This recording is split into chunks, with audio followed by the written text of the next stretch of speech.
unfortunately, it's under age 40, so I didn't even go to their meeting. They're doing this themselves, but we're very excited. The board endorses it, and we're hoping that we can work with them and they can formulate a networking group. We're self-funded. We're a 501c6. And as you see, the sources of our income are membership investments or dues, chamber champion sponsorships, event sponsorships, mule days, and reverse raffle, the luck of the draw. I'm excited. Our board is very young and they're full of ideas, and they're ready to go. They're working really hard. We have a lot of young, new business people in this town, and I am so proud of them and so excited to see them. Our board chair is Mary Michael Denning Britt, for those that don't know, and she is doing a great job already. And then our vice chairman coming in next year is Justin Powell from Rose and Graham. Our treasurer is Deborah Cardone.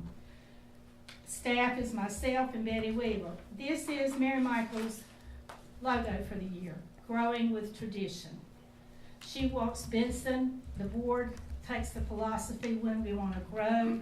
We want to grow smart, but we also want to be a small town and have a small town feel, but we want to grow.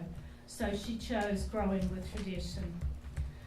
The Benson Chamber and the town of Benson are very fortunate that we have such a great working relationship. That's not always true with other towns or cities. And our goals are the same as yours, and we too are working to make Benson the best small town in North Carolina. And we thank you for your support. We're here for you, to support you, and to do whatever we can to make our town even more wonderful than it already is. And I love Benson. Thank you very much. Thank you so much, Loretta, and we appreciate all you do over the years to working with us and to try to make Benson a better place to live. Thank you. My pleasure. I call on Matt Zapp to introduce our new HR associate. Thank you so much. If Scott Tart would make his way to the podium. As Scott's making his way up, we're pleased to announce that Scott's first day with the town of Benson officially began yesterday. But those of you that are from Benson, you're probably familiar with Scott, and we'll allow him to introduce himself. We brought Scott on to fill the first ever Human Resources Associate role. As Benson continues to grow, this was an extremely important need, and we're very thankful to have someone of his caliber joining our team. So Scott. Good evening, Mayor, ladies and gentlemen of the board. I know many of you. If I don't know you, I look forward to knowing you in the future.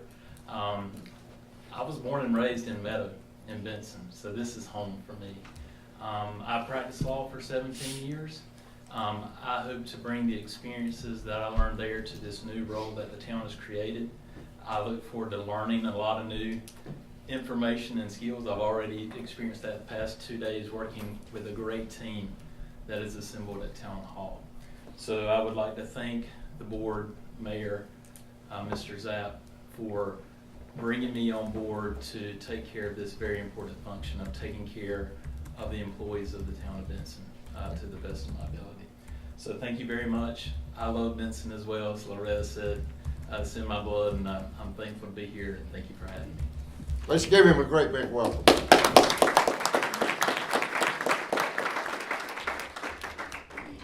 I now want to call on our very illustrious Chief of the Fire Department, Alan Johnson, to give us an update on the fire department.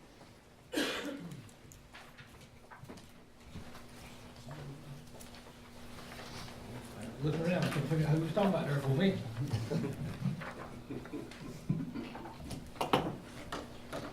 Good evening, Mayor and Board. As I was pulling this presentation up, I was supposed to do it last month, but I was under the weather, so I appreciate you making me do it this month. So I want to talk about a little bit the 2018 year-end report. So here's the spreadsheet over the last, since 2010, our call volume. I used to tell the board if we ever reached over, if we ever made to 1,000 calls, I didn't know how long volunteers could keep holding out. So far, they're doing good as we're in our third year, this past year, of running over 1,000 calls. As you can see, since 2010, we had 555 calls, 1192 last year, so we've more than doubled in just the last 8 years. So as you can see, it's a busy time for us on the other side of Main Street over there. Our call breakdown, calls run, during the daytime, Monday through Friday. That's when myself and our other full-time employee, and then our 2 part-timers are there, so we have 4 people during the day, while most everybody's at work. So them calls are roughly a third of the total calls, but for fire calls, 184, 33.5%. First morning calls was 34.7%, 223 calls. So that was total 407 calls, Monday through Friday, 8 to 5. So that's like 260 days a year. Divide that up, that's like a call and a half a day. Call and a half per day, per work day. Today, we've had 6 calls since 8 o'clock this morning to 5 o'clock while ago, so we're way above that today. So all other times is, and that's at night and weekends, we're 785 calls. Again, that's 2/3 roughly for fire and first one. This here's an important slide to me. I put this one in here, is overlapping calls. So while we're on one call, we get toned out to another call. So just run that data back to 2015. So just, it's around 10%. 10% of the time we're on a call, we get toned out to another call. And so when you do that, you got to have multiple trucks and multiple people to be able to respond to these calls. And I think 2016, that's when Hurricane Matthew was here, and that's why that was so much more higher. But like I say, it's around 10% this past year. So our year-end data for man hours on calls, for fire calls, it was right at 4,000 hours that the firemen spend on the calls. First responder man hours, a little over 1,000. So roughly 5,000 hours spent on calls, on that number of calls you saw a while ago. Training, pretty astonishing numbers. We do a lot of training. And then again, all that's in-house training. So 3,914 hours for fire training in-house. It was right at 1,000 out of house. And then 4,865 hours altogether. And that was all in-house. So that wasn't even counting under the out-of-town training, out-of-house training. So the next one's our average response time. The total calls, as the slide showed earlier, it was closer to 1,200, but we took out the mutual aid calls, so that was, these was 1,129. Keep in mind, with the data we got, I'm trying to do better for next time. So our fire district's 27 square miles, that counts the Harnett County District, Colliver, Banner District, all the way around. So our average response time during the day is from the time of dispatch to the time we arrive on the scene, 5 minutes and 4 seconds. And that should be as good as anybody in the county when we're there during the day. Now at night, obviously, folks are home in the bed, we have a call, we have to get up, come to the station, get your gear, get a truck. It's gonna be longer, so that's 9 minutes and 8 seconds. Again, last year, the mutual aid calls were in there and it made it look a lot longer, but we were having to go to Meta and to all the surrounding districts. So that made the response time look longer. Like I say, that's, that 5 minutes, 4 seconds during the day is, I think that's top notch. And then obviously, like I say, at night, it's gonna be longer. So, with that being said, our debt service breakdown, we owe, we're still paying on the station. It's a USDA loan. Started 2006. Annual payment $77,167. Final payments due in June of 2036. So we have 16 more years on that. We financed the $1,305,000. This 2014 Spartan truck that we bought, loan for it was $325,000. It was over a 10-year period, so the final payment due on this June of 2024, and the payment's $36,468. So coming up this year's budget, we'll be asking for the replacement of this utility tow truck. It's a 2002 Ford F550 that's had some very hard, rough miles. It's had some different mechanical issues. some with the pump, the water pump on it, generator, but, so it's, I truck, this, for what this truck was doing, roughly 15 years is probably the life expectancy of this truck, so we're a couple of years now over that. So we're gonna be looking at trying to replace that this coming year. Replacement cost $125 to $150. We're still in the preliminary stages of that, get prices, 2002, it was $110,000. Well, with the 1 cent tax that you're getting, is there gonna be enough money there to pay for this when it gets time? We have right at 55,000 towards it now, so we feel good, because this truck will be in the 19 budget, excuse me, the 20 budget, the next one, so, yeah. How many miles is on that? I want to say around 30, 30. so. Does anybody have any questions Feet to the fire on. of the chief? Thanks a lot, Ash. I would like to throw in, just one more thing right quick. It's fixing to be April, and in April we start doing our annual, servicing of all the fire hydrants. With Matt's direction, and Tim's help with Public Works, we've been pretty aggressive with getting all of our hydrants, making sure they all work, in the event that we ever do need them in the future. We've actually installed about four more, in some areas that has some high potential, in the event something happens, just to help increase the coverage with our hydrants, but I did want to throw that in there. Like I said, we've got had some great leadership through Matt and making sure that this is getting done is a high priority, so just to. Well, and we appreciate all the hours and the work that you do in keeping our town going from a fire and a safety standpoint, so thank you. Somebody else, Ben? All right, appreciate it. We're now getting into the public hearing area, and I'm going to ask Erin if she will to come forward and give us the words on 2019-02. Good evening, Mayor and Commissioners. This evening, I have two public hearing requests, or public hearings this evening. The first is for a special use permit for the placement of a manufactured home located on US Highway 301 South. The property owner is Judy Rayner. It's approximately 1.47 acres. The surrounding properties are zoned residential, and the primary uses are single-family residential. The property owner will have Johnson County water and on-site septic. The planning board heard the request last week, and they recommend approval. And planning staff recommends approval with the condition that the manufactured home be set up in accordance with the Unified Development Ordinance. They got it? Yes.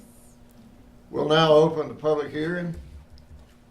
We'll ask anybody to come forward that's in favor of this proposal. Would you like me to swear them in? Yes. Is there anybody that's in favor? State your name and address, and Erin will swear you in.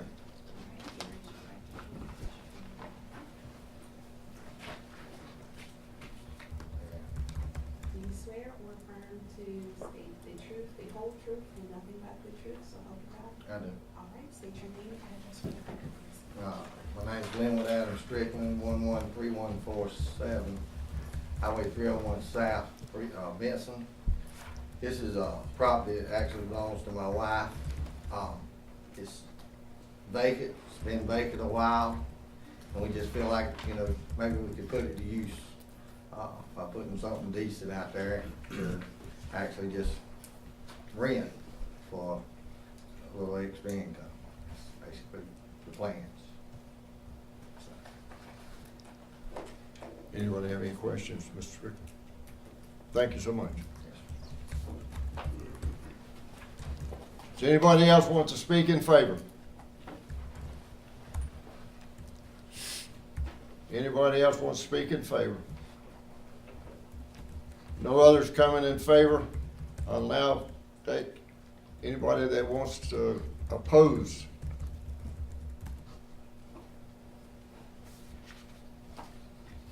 Does anybody want to oppose? No one coming forward to oppose. We close the public hearing. Is there any discussion at the board? Any questions about?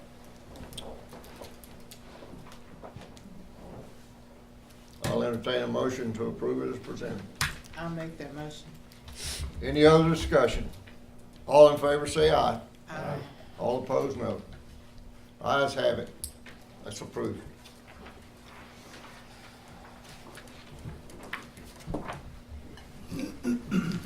Our next is SD 2019-01. Aaron? Thank you. The next request is for a subdivision and we are looking at their preliminary plat this evening. The property owner is Netta Grady. The applicant is RP Wellens Land and Development. We are looking at 31.63 acres located off of Tar Hill Road, right at the intersection of Tar Hill Road and Woodall Dairy Road. Currently it's 2 parcels, and you'll see highlighted on the screen the first parcel and then the second parcel just adjacent to it be included in that 31.63 acres. Currently the site is zoned residential agriculture. It has served as farmland in the past.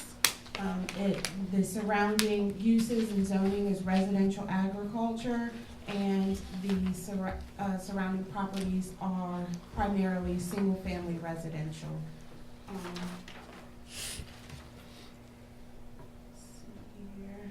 Comments, the improvements to the property shall be in conformance with all local, state, and federal laws. The applicant is requesting 3 waivers for this subdivision. I'm sorry, I failed to mention that it would be 44 single-family residential lots that would be created.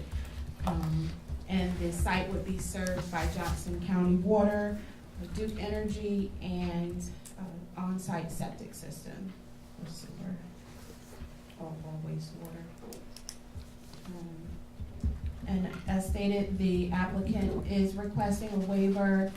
The Unified Development Ordinance requires that a cul-de-sac serving greater than 20,000 square feet lots shall not exceed 1,000 square feet in length. If you look at the site plan, and I can pull the site plan up, Grady Way is 1,500 feet. And due to the nature of the site, it's primarily built out with single-family residential currently. And to the east of the property, there is a wetlands and a blue line stream and a riparian buffer. So it makes it a bit difficult to reduce that Grady Way, that main street going into the development. So they have asked for a waiver to extend it by 500 feet. They have asked for a waiver to omit the second access entrance. The Unified Development Ordinance requires that any subdivision over 30 lots have 2 access entrances. The second access point can be a stub street. Staff recommends that the second access point be waived, and this is in accordance with comments from NCDOT. they use DOT standards, with this size subdivision typically do not require that second access entrance, as it can be a dangerous point, having two. And also, based upon the comments from the fire inspector, that safety-wise, they do not have any concerns about that one access point. Now, in reviewing the preliminary plat, it was suggested that for that second access, that it would best be placed at the Woodall Dairy Road section or point on the property. NCDOT will, if that second access point is required and not waived, that it must be 200 feet in length from the intersection of Tar Hill Road. So, but they would, if the town does not grant that access point, that is their requirement. They also are okay with having that second access point being a gated gravel road for emergency purposes only. And the third waiver is to omit the requirements for sidewalks per our Unified Development Ordinance. Sidewalks are required on both sides of the street in all subdivisions. This subdivision will not tie into the town's water or sewer system, and so they will not have curb and gutter, and so there will be a ditch system, and the developer has requested to omit that requirement. I have provided some information for you all regarding the Unified Development Ordinance, for you to look at points about storm drainage, about waivers, and what the ordinance requires you to look at when you are considering waivers. And also our Unified Development Ordinance in Exhibit A, where it has cross-sections, it does not include a cross-section with sidewalks and open ditches. So I have provided examples of such so that you can see that it is possible to have open ditch and sidewalks. The planning board recommends that the preliminary plat is remanded back to the planning board. The planning board did not recommend approval of the preliminary plat due to concerns of storm drainage and exactly where that water and that storm runoff will be going. That was their main concern, and so that is why they did not recommend approval to the Board of Commissioners. I will note that when the planning board when they made their recommendation, they looked at the wrong findings of fact, and so that was an error.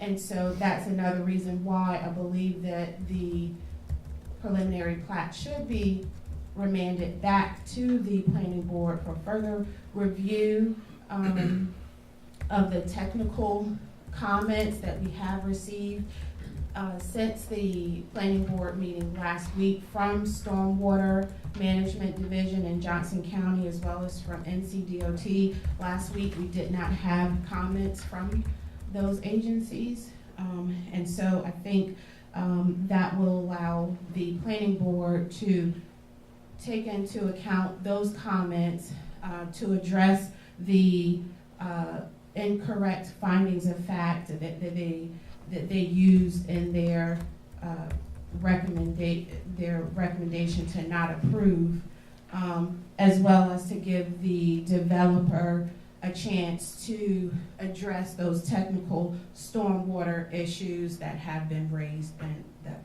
currently present concern.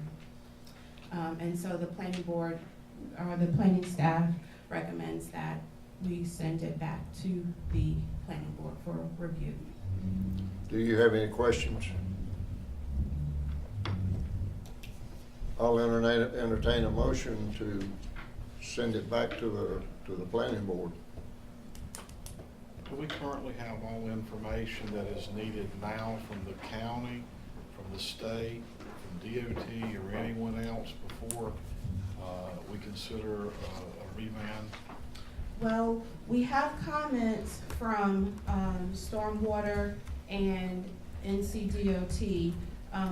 The developer has not submitted, I don't believe they have submitted applications for driveway and right-of-way approvals to the state, to NCDOT, or to Johnston County Stormwater or Environmental Health. These comments, and I have printed them out and placed them at your desk, at your seat, are from their review of the preliminary plat.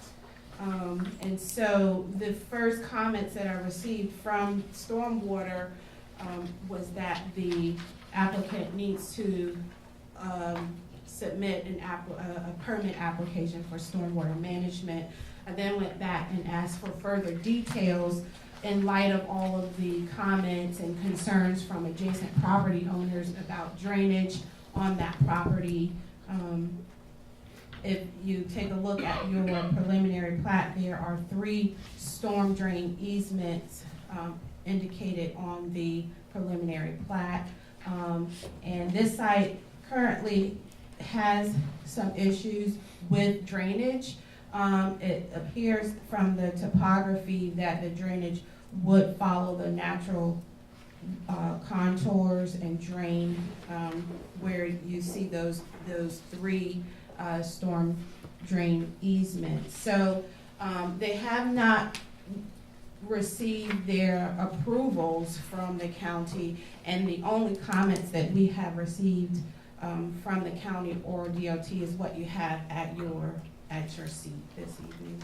But that wasn't available to the planning board. Is that No, right? that was not available to the planning board last week. I'm ready to make the motion. You do what? Are you ready to make the motion? Yeah. All right. With that being said, I think we need to redirect it back to your board and let them do some more study. Is there any discussion?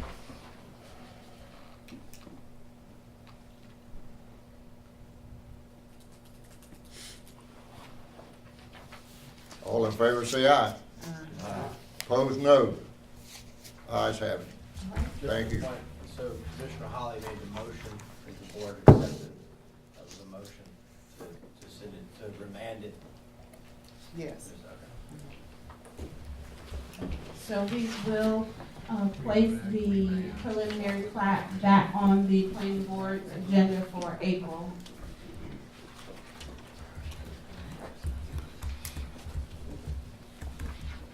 Thank you.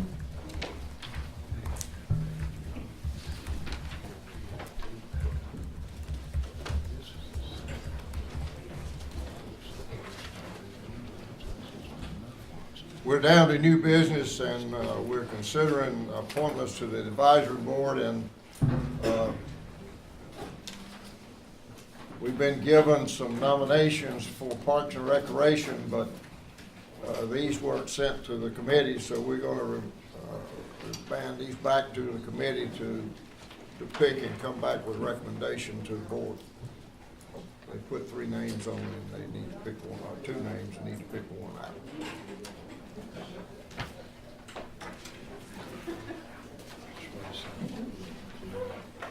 I'd wait a second. Mayor, do you mind if I ask a question? Yeah. Do you want the non-resident recommendation to go back to the committee, or could you take action on that because you have a single applicant? Would that be acceptable? Because the Parks and Recreation Board has multiple vacancies.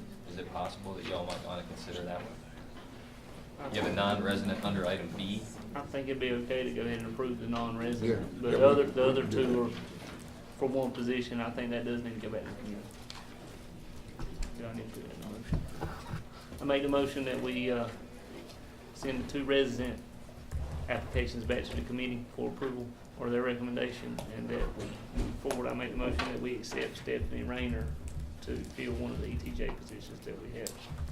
Any questions? Get that? All in favor, say aye. Aye. Opposed, no. Thank you very much, we appreciate it.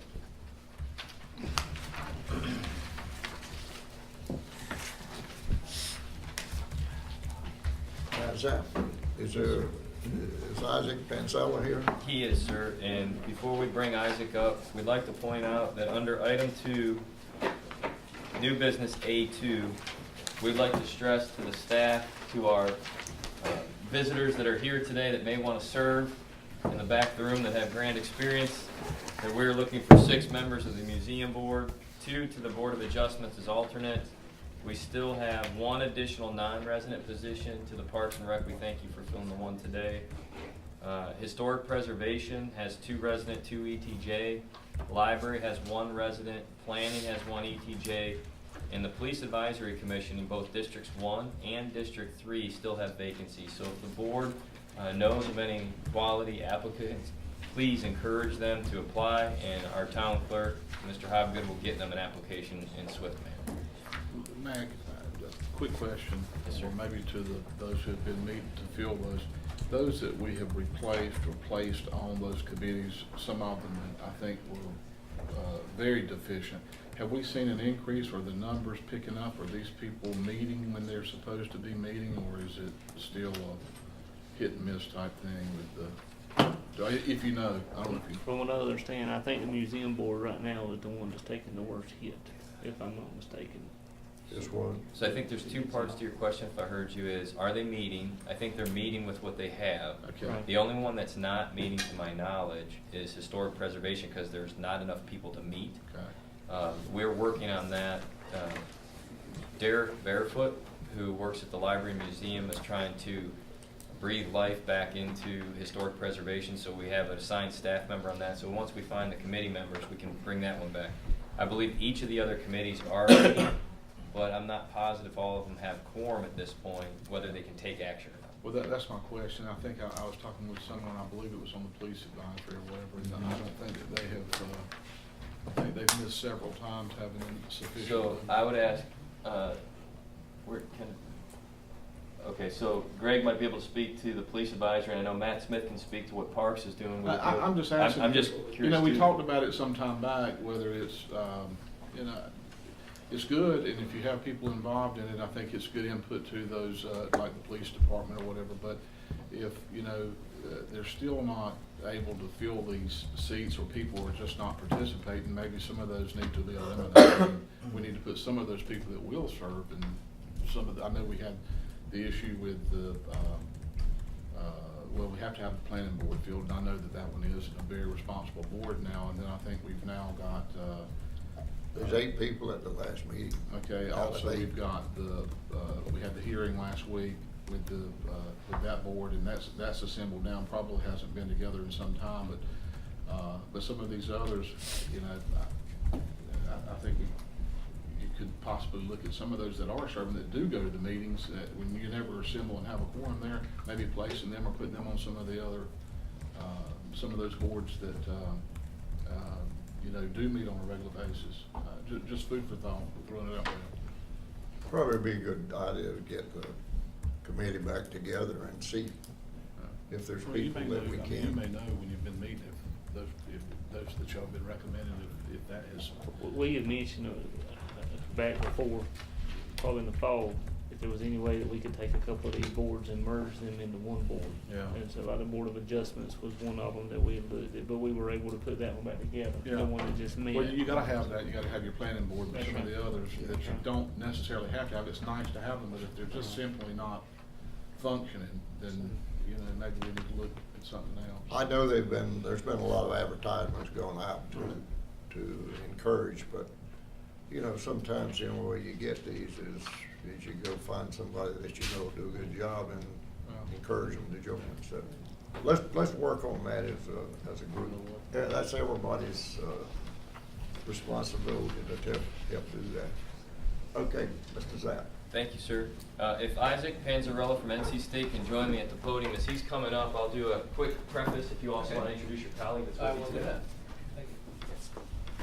I'll let you do the introductions in just a second. So these fine gentlemen are part of our NC State team, and what we want to do is share with you another potential idea that would put Benson in an innovative position that would save us a few dollars and also super-proof us as we go forward in the future. And the concept that you're going to hear tonight is the opportunity to bring solar to our wastewater treatment plant.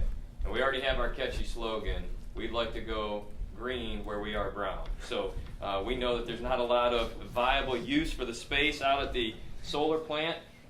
We don't currently today have any subdivisions that are currently trying to build right on top of the plant. It behooves us to figure that one out, but we've wanted to find the best and highest use for that property. So when we engaged NC State, we said, is there an opportunity to put some solar at this facility? And what we're going to do is walk through the options tonight, talk about that.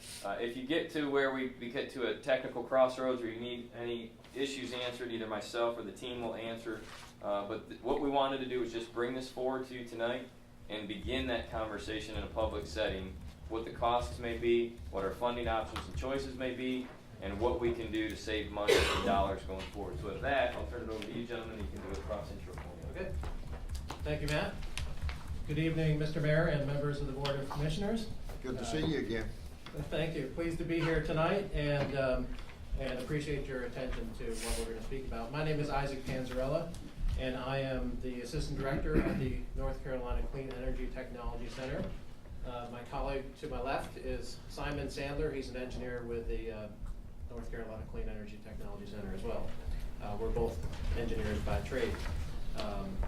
So what we're going to talk to you tonight about is a study that we've been working with Matt and the team at the wastewater division and the electric division for the past year or so. It's basically came about in September 2017 when Matt reached out to the Triangle J Council of Governments, and a colleague of ours there suggested that we might be of assistance in this investigation.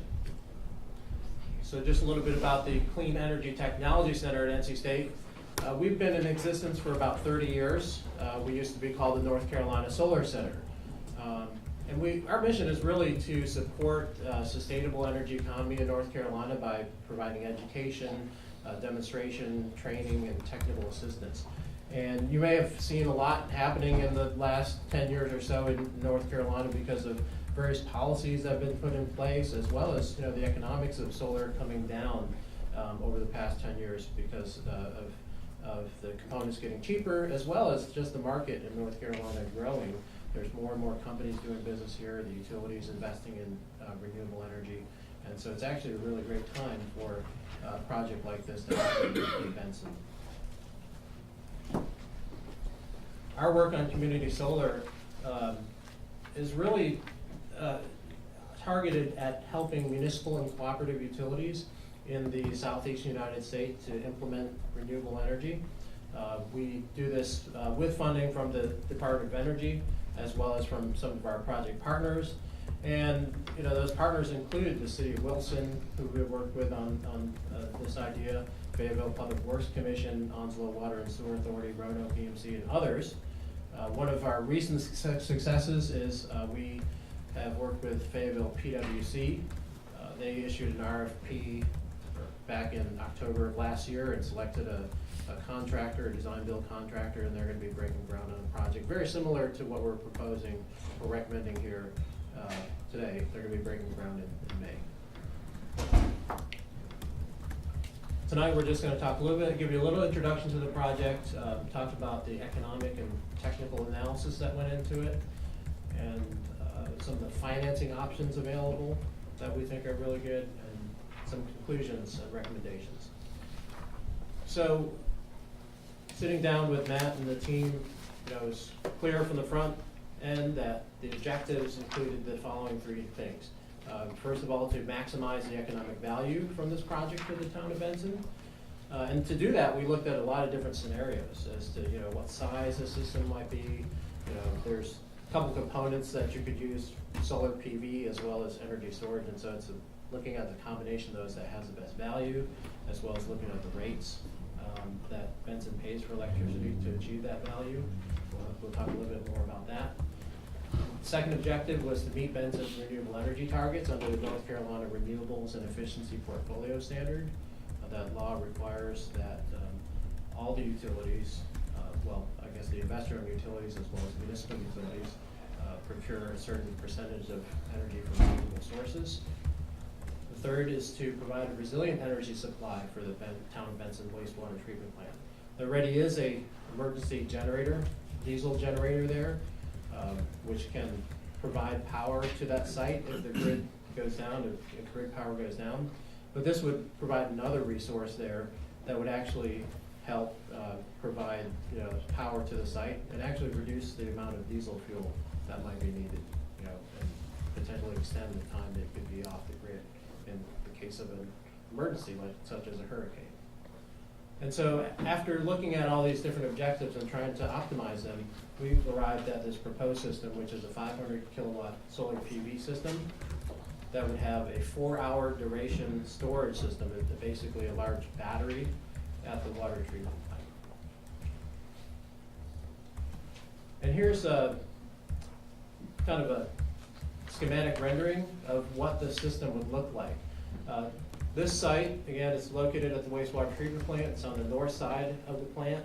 There's a piece of land that's shaped like a triangle on the north, I guess west, the upper left here. You know, I-95 runs, and that piece of land is about 4 acres, and this solar array would take about 1.5, 1.6 acres of the site. And you see there's these vertical lines of blue there, and what those are. I think there's 24, 25 of these single axis trackers, they're called. Basically what happens is the solar modules are mounted to a structure, and that structure basically tilts from east to west throughout the day. It starts out in the morning, tilted towards the east where it can catch the most energy from the sun, and as the sun moves across the sky, it'll tilt towards the west. And so that way you're kind of maximizing the value that comes out of this. The other option would be to do a stationary system where they're basically just, the panels are just sitting at a stationary slope facing south. That's another way to do it, but we found that this would produce the most energy from, you know, the same amount of panels. And then the picture you see on the right is basically looking at it from the south. This is a panorama of the site. It would kind of stretch about, the dimensions of that site are about, of the array itself are about 330 feet by 220 feet tall. When I say tall, I don't mean like tall. The structure itself, the trackers, they actually stand about, you know, from anywhere from 6 to 8 feet above the ground, depending on how they're tilted. Okay. So one of the things behind this project is how Benson currently procures electricity. Okay, currently you're getting wholesale electricity through electricities from Duke Energy. All of it, as far as I know, comes now from Duke Energy, and then that is sold. That power is distributed, sold to retail customers at a retail rate. There's 2 main components to the cost of electricity in the town of Benson. One is the energy rate, which is expressed in terms of dollars per kilowatt hour. And then the second is the demand rate, which is dollars per kW. And that demand is actually billed based on a coincident peak principle, which basically says that for each month, whenever Duke Energy, your supplier, has its peak, whatever your demand is at that time, at that hour, is what you're charged for at this rate of $22.46 per kW. And that can actually, you can actually control your coincident peak by doing different things. Currently at the wastewater treatment plant, the backup diesel generator is started up during that coincident peak hour, or at least when you think that coincident peak hour would be, and that actually provides some savings. This solar and PV storage system would do the same thing. It would basically be able to output energy to the grid during that coincident peak rate at the rate of 500 kilowatts and provide that savings of, you know, $22 per kW. It's also still producing energy all the time, and Simon's going to talk a little bit about how that's working.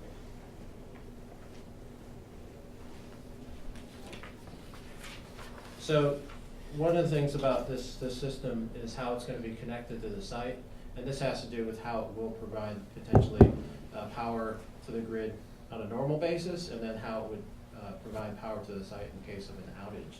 So the PV array there is going to be located. Your pointer will be lost on the Oh, it's HDM. lost on I there. apologize. So it's a little box in the middle that says the DC to AC inverter.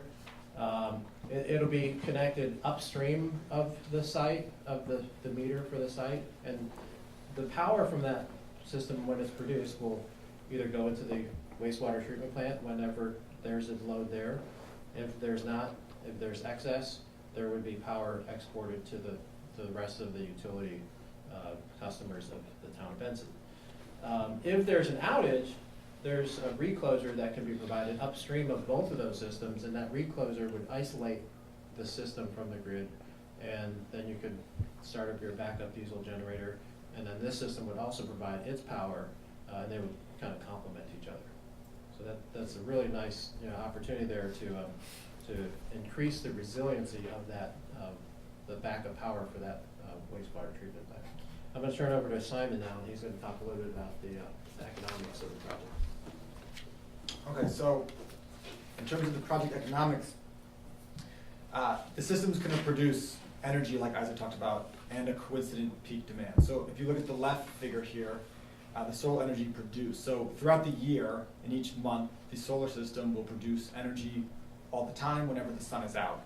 And so each of those bars represents how much energy it would produce in that month. Obviously, you'll see that during the summer months, you're going to produce more energy than during the winter months because there's more sunlight. On the right, what you're seeing is the coincident peak.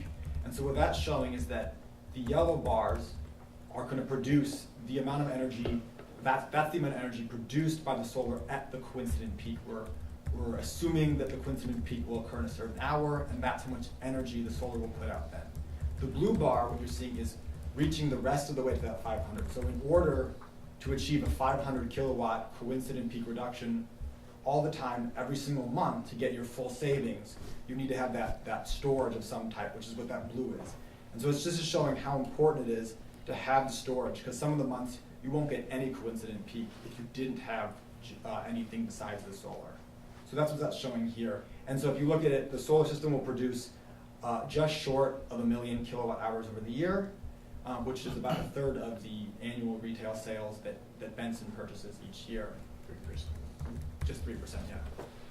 So if you look at the difference between the energy and the coincident peak, the blue bar here is going to be your demand reduction. That's going to be that coincident peak. And the yellow is going to be energy. So what's important here is that if you look at the solar only, say we just had a solar system and we didn't have any battery or any storage, you get so much money from the solar and so much from the coincident peak. But even when you just have solar, the financials, the benefit still comes, majority comes from the storage, the coincident peak, or the coincident peak reduction, I'm sorry. So that's why we wanted to include storage, because when you include storage, you get more coincident peak savings, and that's the major savings, and that's that blue bar on the left. So with this system, if you had storage and solar on an annual basis, you would get around $160,000 in savings between the two. And so it's really beneficial to have that battery with the solar, not just solar by itself. So we considered a couple of economic scenarios here. If the systems were priced relatively low, if they were priced high, and then an average cost. And this average cost, the prices are actually coming from non-competitive bids, so from industry, but obviously there was no one else competing with them. It's potential that you could get lower prices if you went for an RFP and you got yourself some competitive bids. But looking at it, you're going to have $1.91 per watt for solar. Your batteries are going to cost you just below $600 per kilowatt hour. And so that would be, if you have 4 kilowatt hours, which is what we've sized, you'd have 4 times that cost.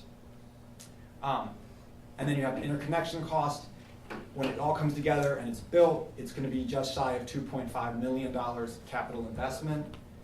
And that's for your average cost there. And this is over 25 years. The system will last you about 25 years. Now each year, it's going to cost you about $6,000 to operate it, which is really low. But it's a really good part about solar and storage is that they are cheap to operate once you build them. You're going to get $25,000 about on average per annual year from the energy savings, but you're going to get $135,000 from the demand savings, right? Again, really important there. And so that comes to, after the operation and maintenance cost, you're gonna save about $154,000, taking away the 6 from the operations and maintenance costs. That pays back in 14 years, 25 years, and this is based upon a 0% interest financing, which I'm gonna talk about now. So you have a couple of financing options. One that we think is a really great opportunity would be the Clean Water State Revolving Fund. So the state offers low-interest loans to wastewater facility treatment plants to do improvement projects. And if you do a green project, which solar and storage would account for, you would get a 0% interest loan for the length of the project, as well as having the option for loan forgiveness depending upon the situation. So if you're looking at it, you put $150,000 of saving each year. You have to pay $96,000 for your principal payments just to pay off that loan each year over the 25 years. That means you get $58,000 in savings each year, and that's just in year one. That escalates because electricity is only going to get more expensive as we move forward. So each year that electricity becomes more expensive, you get more savings because your cost is already set at that $96,000 a year, but you're going to be saving more on the avoided costs. If that doesn't work, you can always do a USDA rural utilities loan. It sounds just like it is, it's for rural utilities. Relatively low, currently the rate is 3.75, and that would be over 20 years, and that would be a secondary option, but we would definitely suggest going for the 0% interest loan because it is 0 interest. Yeah. As he's presenting, we wanted to remind you that Benson has already been a recipient of the 0% loan. We were fortunate to receive $500,000 to put our smart water meters into the system. That loan's approximately $26,000 a year. The benefit for that was $56,000 to $58,000 a year in savings from the manpower going around and having to read. So we've already had an example where we've applied for, received a 0% loan, and it had a turnkey situation that when you started the project, once it started providing benefit, it was revenue positive. And what we're seeing here is, I have the grant narrative that I received today. Kim has already worked on that narrative, so if we choose to go forward, we have a majority of the packet ready to turn in. If we could receive a 0% loan, you can see that Benson's going to have nearly $60,000 a year in estimated savings at an average rate, and we would hope that competitive bid pricing would drive the cost down, which would ultimately drive up the benefit. So that's what this is showing right here. If you look at this, your orange bar is your principal payment. It's that set $96,000 a year. That gray bar is the amount of money you would save each year, and the difference between the two will be your net positive. As you can see, the gray bar increases just a little bit each year based upon that escalation. And so that blue line is your cumulative cash, your positive cash. What you're seeing at year 15, when that blue bar dips down, when the cumulative cash goes to 0 and doesn't look as good, that's what we're projecting is that around year 15, you would have to replace some parts of the systems. Now, it's not set that they would come at year 15. Some of the systems being the battery you would want to replace might come year 14, might come year 16. So this is just estimated year 15. That being said, the majority of that 15-year, that cost is going to be the battery replacement. Batteries are projected to fall quite a bit in cost between now and then, so much that most projections say they will fall by at least half. So if that's the case, that gray bar, that negative gray bar in year 15 gets cut in half, and so you never even go to 0. So you're just having a positive cash flow every single year, including in year 15. And then after that, you would keep continuing to accrue more benefits, and you would end with a net present positive value of just around $1.5 million in positive savings over the 25-year life. You don't have to even replace it. If you did not replace the battery in year 15, you would still see all these savings, and you would have generally a positive system overall. Great. So I guess in conclusion, from what we found in our study, this solar PV and battery storage idea at the wastewater treatment potential plant has a lot of great potential to provide financial benefits. You saw $150,000 savings with a 0% interest loan, about a net of $50,000 per year in savings. It's a really, not a lot of utilities, or at least I should say municipal and cooperative utilities in North Carolina have done PV, but we think the time is right given the cost, the pricing, and this 0% loan option. Properly designed, this system can provide some really good resiliency benefits for the plant, complementing the diesel generator and saving fuel. With the 0% interest financing, again, you'll save up to $58,000 annually. And really, if you put out this project for a bid or for proposals, we think that competitive pricing could actually get you some better price than the $2.4 million that we saw in the unsolicited quote that was provided. You know, the first thing we think about, all that we've heard about batteries, how reliable are those batteries gonna be? Are they really gonna go 15 years? Do we know that? Yeah, absolutely. So the batteries themselves, the technology has come a long way. You certainly want to buy a very high quality battery. And we would help you to develop the RFP so that you're setting the standard high enough for all the components, the battery, the panels, and what have you, to be of a good grade, not of a low grade. That's important.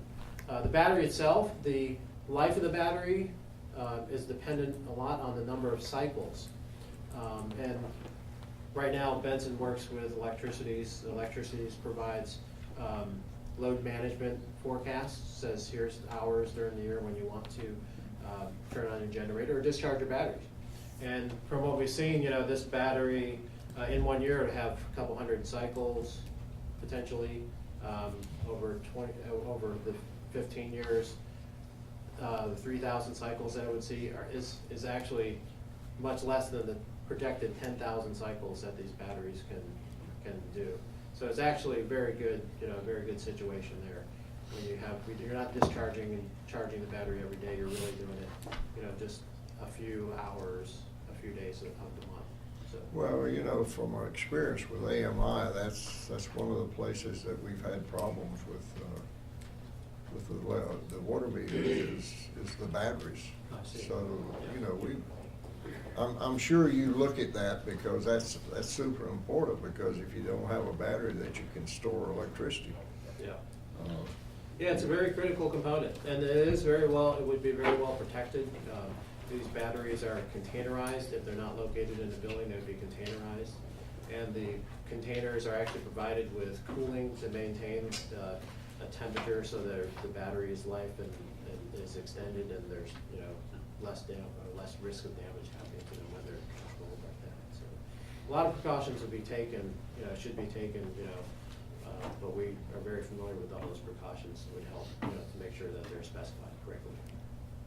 On the operating cost that you estimated at $61.50 a year, is that a contract cost for us to contract for somebody to maintain this, or is that just the cost not including our staff maintaining that?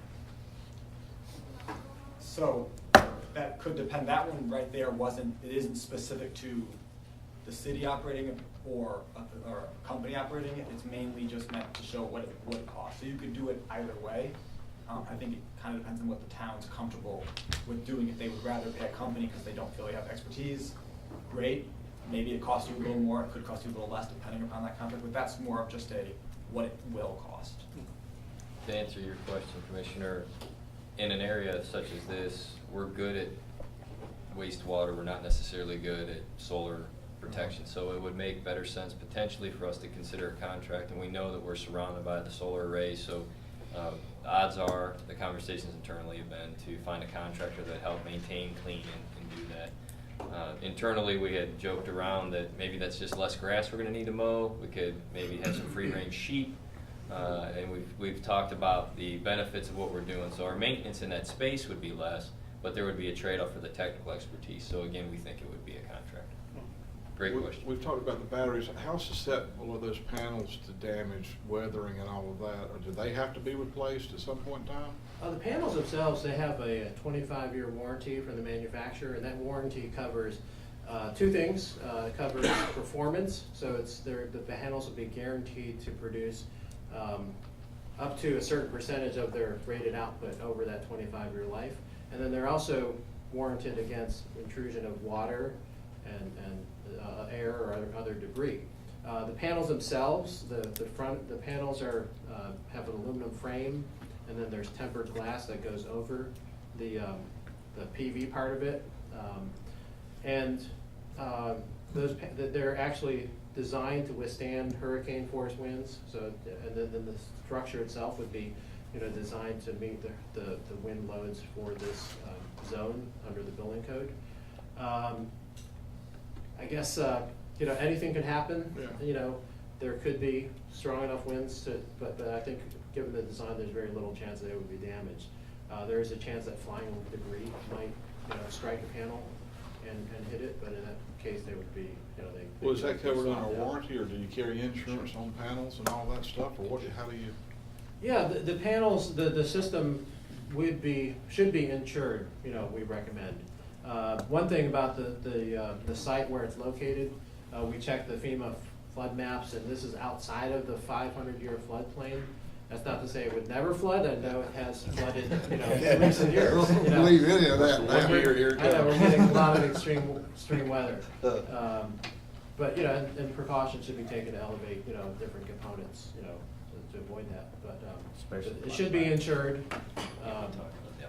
The system itself should be insured. I think part of the operation and maintenance cost is covering that cost. So that is included in the insurance is included in those projected operating and maintenance costs? I believe so, but we can verify that.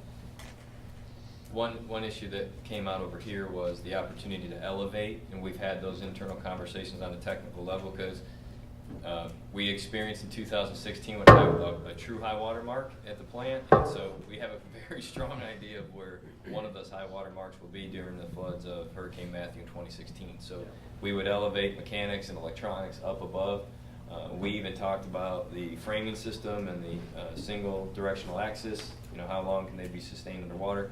But the reality is, as we work through the technical components of this, many of those issues have already been addressed. But what we were trying to do was dip our toe in the water today to see your palette for taking on a potentially large project that would have great benefit, and if you wanted us to try to pursue that zero interest financing. As it stands right now, we're just mowing the grass out there where this is right now, right? Yes, sir. And this is an open field. We had broadcasted in this general vicinity. There was land application, some other things that we no longer doing in that zone. But from a technical space, it's just a clean green area that we're mowing. I got a question for you. I know it's dealing with wastewater treatment plants, so I know sewer fund and all that things. Is possibly the power fund going, because you are going to start generating power? So are you going to utilize those two funds?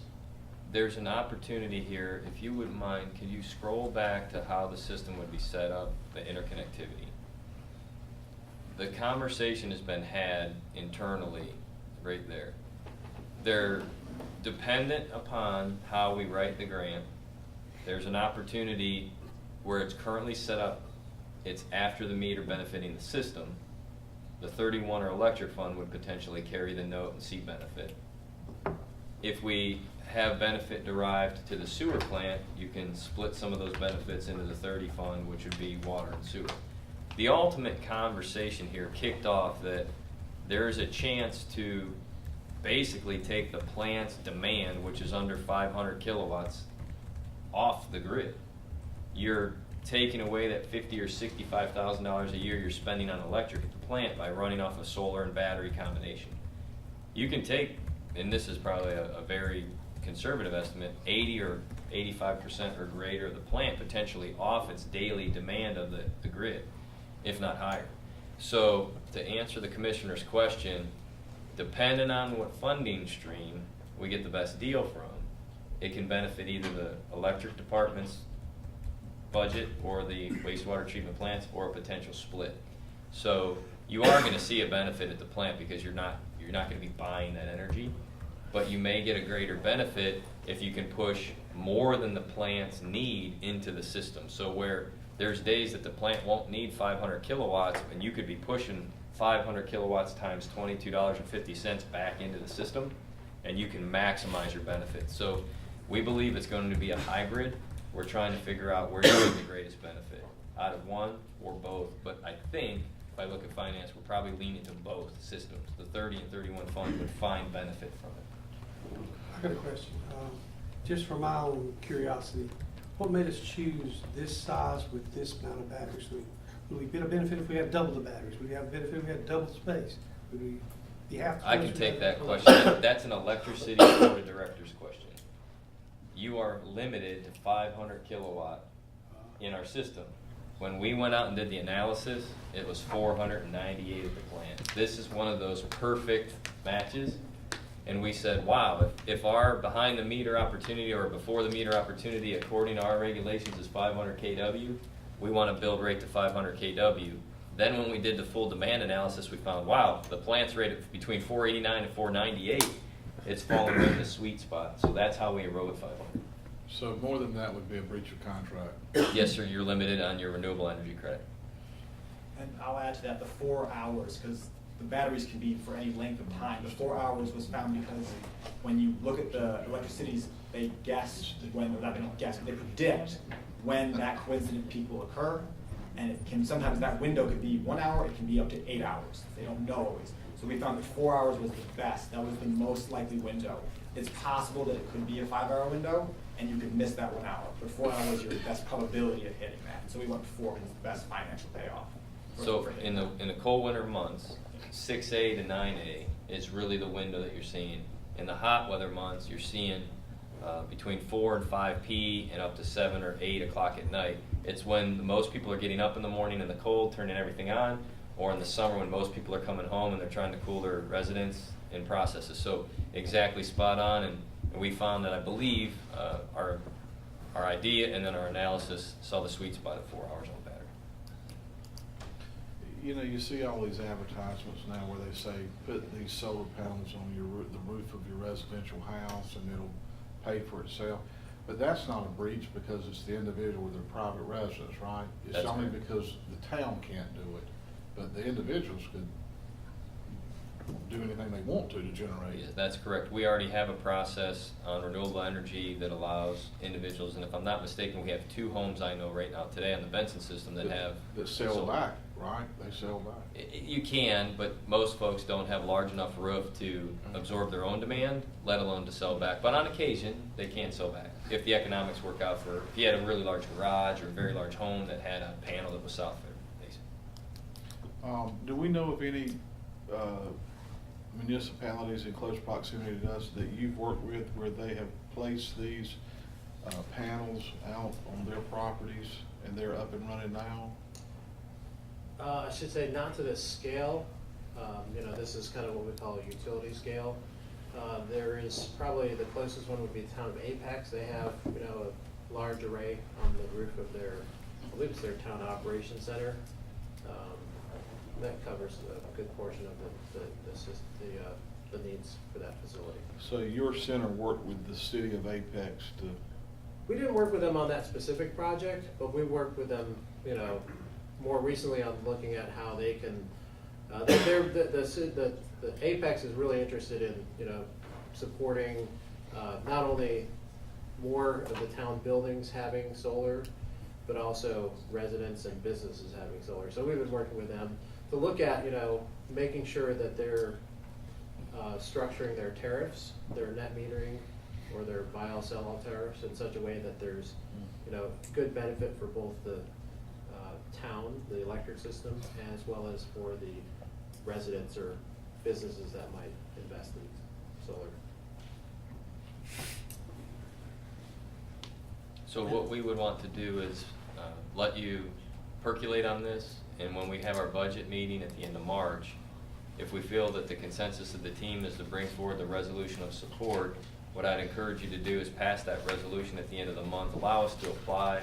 If we get it, then you still have the decision to either go forward or not, but we would need a resolution of support to put in the packet, which is due the 1st of April. So staff recommendation is ask any questions you have of either myself, our finance team, our members at NC State, but if we can, we'd love to put this on your agenda for the end of March for consideration and a resolution of support. Good idea.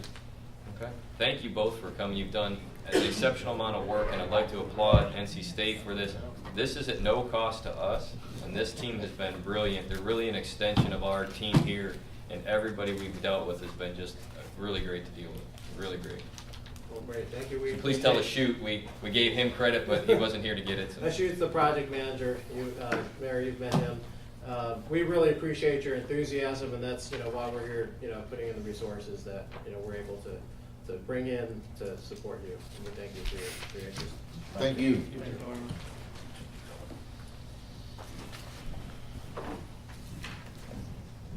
Okay, Kim Pickett. Financials. Okay. So at the end of January, you would want to see us at 58%.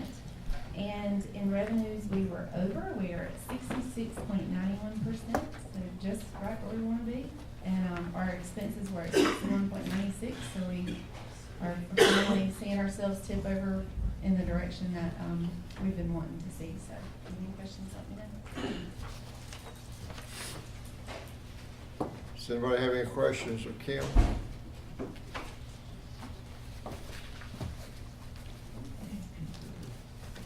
I'll entertain a motion to approve. I make a motion that we approve. Any other questions? Or any questions? All in favor say aye. Aye. Opposed, no. Budget amendment number 9. All right, I'm gonna ask the board to table budget amendment number 9. Terry, emailed me yesterday late. The team that's gonna be doing the remodel in the library wanted to schedule it right in the middle of summer reading program. So he's pushed the remodel to August, which means that gets us in a new fiscal year, so there's no need to move the money right now. What I will likely do is at the next, not the last meeting in March, but the next full meeting in April, I will bring forward a project ordinance, and we'll move it into a project and go ahead and get it encumbered.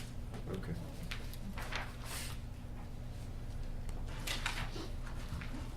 Thank y'all. Thank you. Chief Edwards. Tim Robbins.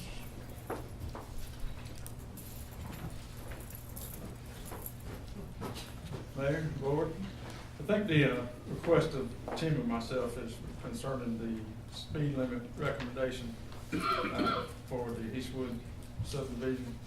I'm going to pass these around for reference. This is just some aerial maps of what we did in order to kind of give you an idea of how we came up with our recommendation. Basically, we looked at Colonnade, Lakeshore, Boardwalk, Willow Chase, and the South Lincoln Street subdivisions, and the standard is 20 miles an hour. So what we're here tonight to do is ask that you consider establishing the speed limit.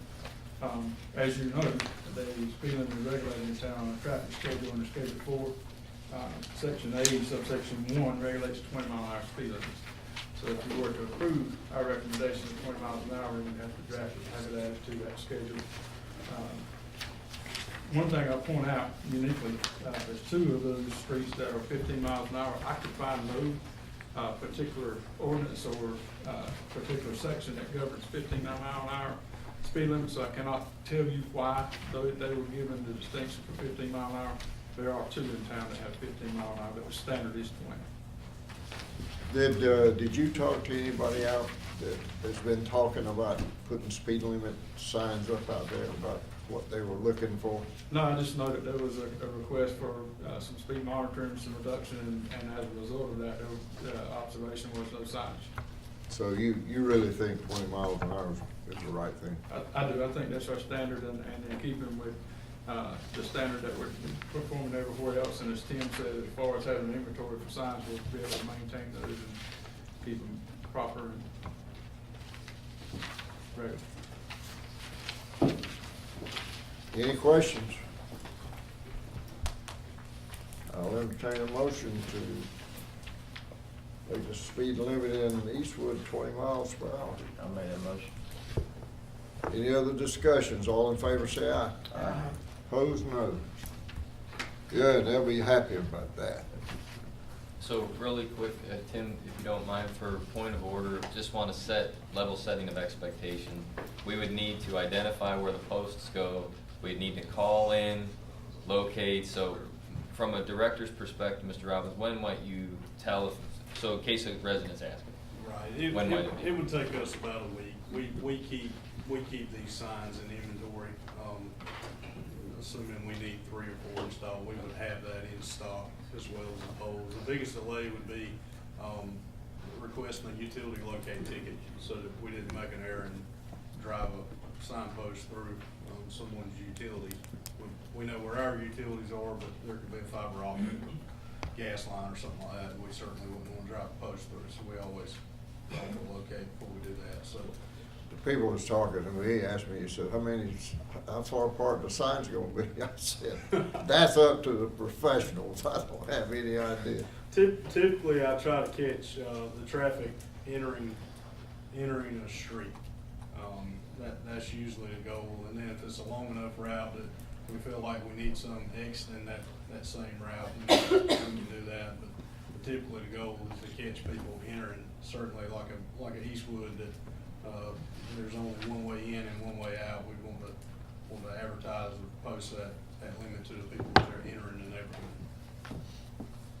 So Okay. one other follow-up, being forward-thinking, can we also consider the placement of neighborhood watch signs on those posts? Because neighborhood watch in Eastwood is a severe concern, so if you would look at that together, that would be an administrative request.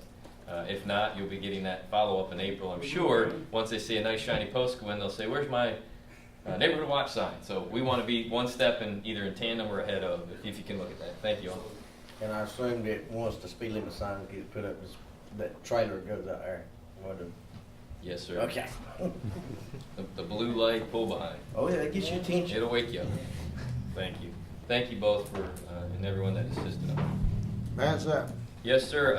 It's my privilege, I guess, to be the gentleman that has to ask continuously for dollars over 10,000. So staff likes to test our resources here, but we are very fortunate that our teams brought together some improvements that are needed. One is from Ezel Electric, and Glencore has priced out a need here in our generator system, switchgear and improvements.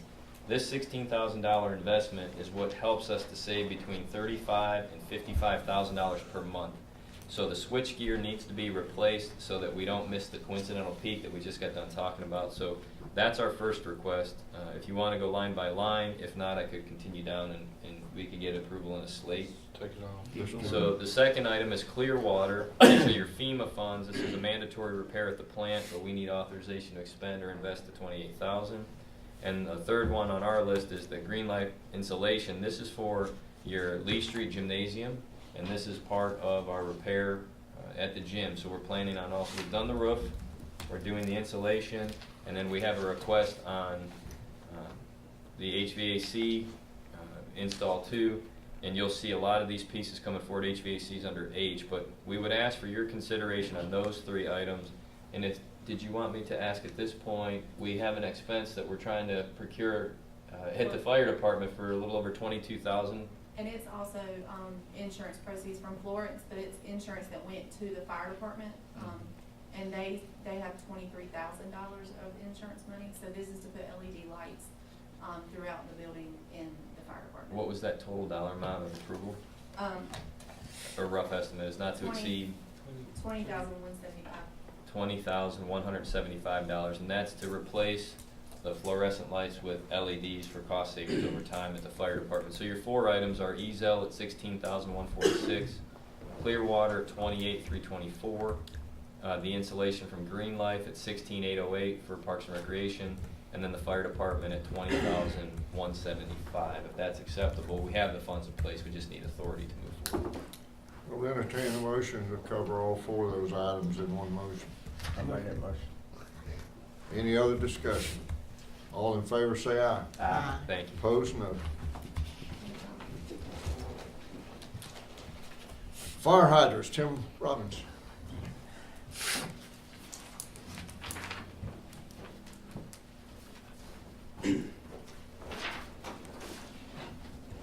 This item is to request expending $45,500, awarding a contract of Waterworks Services to install 4 fire hydrants on new location. These sites were identified and I think Alan spoke about it earlier in trying to, or working to achieve maximum coverage in regards to fire hydrants throughout our system. We've repaired several in the system and got those in good working order, replaced some hydrants. These are 4 locations that Alan has identified that we may not quite be meeting overlap, or there's a there's a benefit in having a hydrant in some additional locations. So this will be 4 hydrants to be installed in those locations.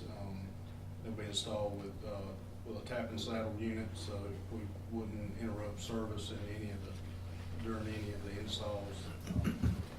So again, that's request to award to Waterworks for $45,500.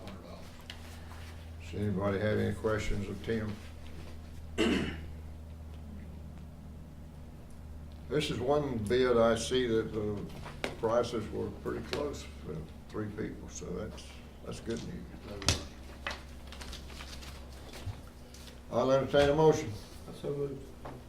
Move we approve. Any other questions? All in favor say aye. Aye. Opposed, no. Tim Robbins again on Lee Street HVAC. We got it. We'll work together as a team on this one. Unfortunately, we're sending Tim out there because you like him, and he's gotten yeses, so we're sending him. There we have it. I didn't have any clipboard. This is,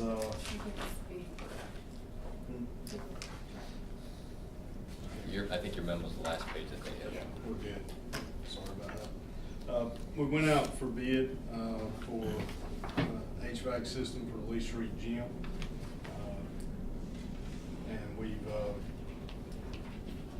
we've received we had 2 responsive bids. We extended the advertisement. Didn't get any additional bids, so we opened bids yesterday. And the lowest responsible bid that we received was from Carolina Commercial Systems for $113,714. That will be to install 2 package units that would heat and cool the entire gym system or gym facility. Yes, we understand it's an expensive investment, but we'd like to, I've put together a rundown for you. So as we're looking at the improvements at that facility, we've done the roof. That's a near $60,000 investment. The glass block windows, the insulation that you approved today, a near $80,000 floor that's covered by insurance, replacement of the bleachers, and painting of that entire facility. That gym will be in a pristine condition, which something good has come of this disaster, unfortunately, at Lee Street. And we're maximizing those dollars and a long-term future investment. And we believe that that building has been used so well, but now will be a shining star amongst the whole Part F project. And these funds we wouldn't have had access to, but fortunately our insurance coverage was strong, and we're maximizing those dollars. So if you would consider this $113,000 investment, I believe that it'll be well received by the community as we go forward. Now, did you get enough insurance money to cover this too? We do, and to answer that question, I'll either take it or let Kim, but at this point, for every dollar that's come in, expending all these repairs and all the other improvements we've made throughout the community still leaves us approximately $70,000.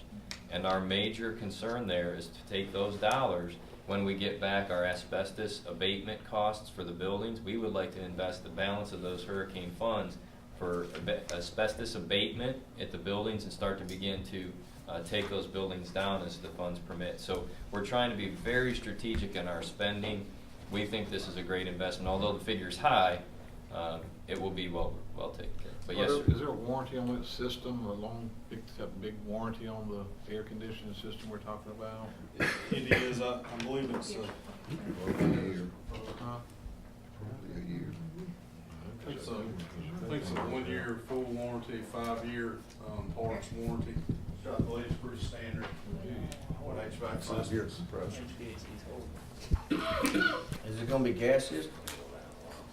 Heat? As far as I hope so. We have gas there. That's too expensive.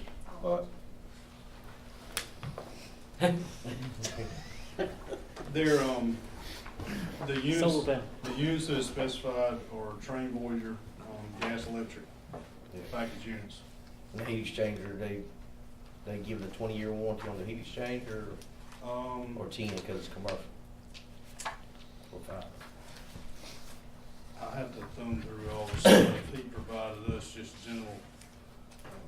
general notes, which is, just some highlights, which is 1 year part and labor warranty, 5-year compressor and heat exchanger warranty. Where will the units be placed? They're gonna be placed, they're gonna be pad mounted on the, what I call the back side of the gym. If you reference the ball field side of the gym being the front, then it would be the opposite side, sort of facing the old buildings. They'll be pad mounted. We originally requested that they be rooftop mounted, but we had concerns brought forward to us from the prospective bidders. We ultimately reached out to Larry Massengill, and it was determined that the roof wouldn't support rooftop mount without considerable structural work to be done to it. So they'll be pad mounted on the ground right next to the building. One on each side?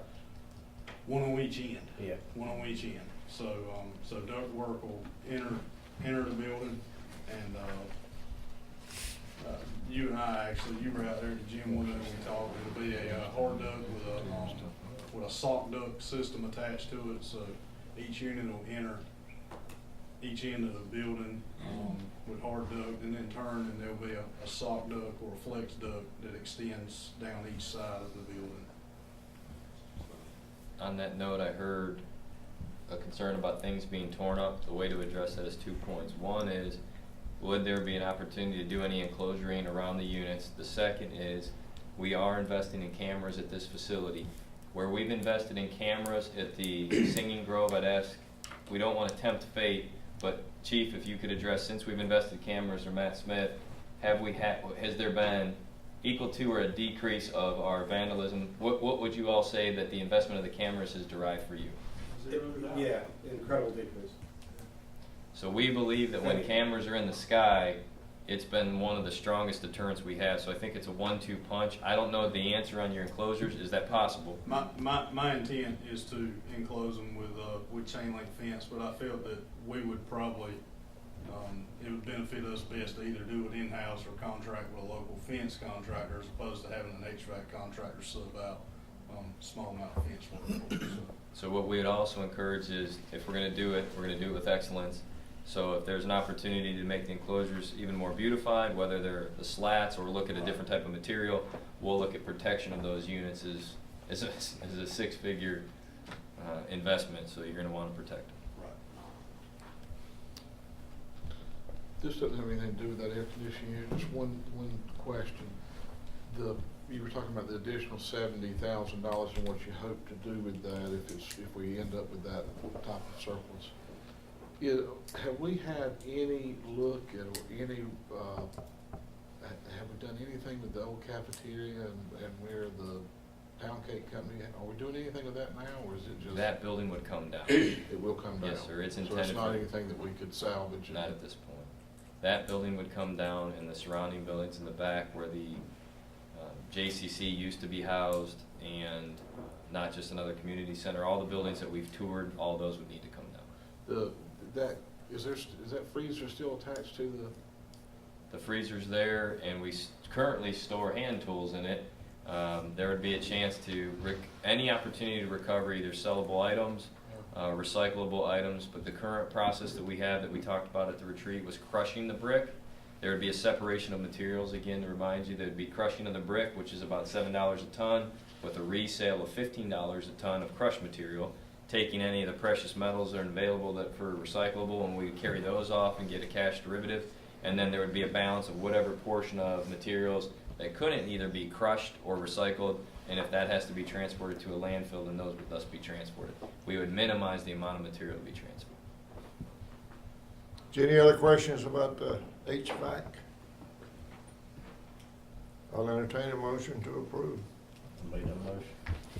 Any other discussion? All in favor say aye. Aye. Opposed, no. I'm surprised we didn't have any hollering from your parks director in the back, hooting and hollering and clapping. I wanted to hear how the vote went. It's all the kids are gonna be hooping and hollering because it'll be cool. I think the entire police department, when it comes to Friday night hoops in the summer, will be thanking you intimately for the difference of that performance at the facility. Okay, Matt. Thank you, Mayor. I'm going to be very brief in my action report tonight. We do have a lot to cover. We know we have our closed session. But I just want to remind everybody that our budget meeting is scheduled for March 28th. We want to thank all the staff, but I have to give special public recognition to the work that Kim Pickett has put forward. We are majorly through a majority of our budget, hammering it out today based on the clear directive this board gave us at the retreat. So we thank you for that direction. Staff has really come together. We are working hard on meeting those 12 deliverable goals, working to improve the morale within the team and continue to train and bring forward a budget that will be palatable to the board during this revaluation year. So that's currently where we stand. Our first draft of that budget or any major capital improvements would be brought to you forward on the 28th.